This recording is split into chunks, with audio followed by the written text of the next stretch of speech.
உதயமார்த்தாண்டபுரத்தில் நடந்த உண்மை சம்பவம் இது. அந்த வருடம் எனக்கு 14 வயது. ஒரு இரவில் மெதுவாக தொடங்கிய புயல், மணி நேரங்கள் ஆகஸ்ட் கடும் சத்தத்துடன் மழை கலந்த புயலாக மாறியது. எங்கள் வீடு மண் சுவரும் தென்னை இலை கூரையுமாக அமைந்தது.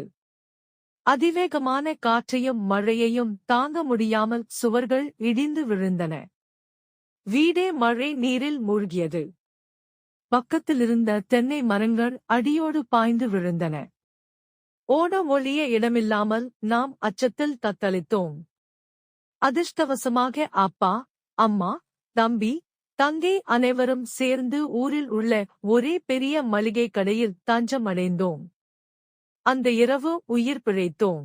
அடுத்த நாள் காலையில் பார்த்தபோது புயலின் கோர தாண்டவம் தெரிந்தது. ஊரெல்லாம் வெள்ளம், சாய்ந்த மரங்கள், இடிந்த வீடுகள், எங்கும் அழிவு காட்சிகள். ஆனால் நம்பிக்கையை இழக்காமல் 2 ஆண்டுகளுக்குப் பிறகு புதிய வீடு கட்டி மீண்டும் வாழத் தொடங்கினோம்.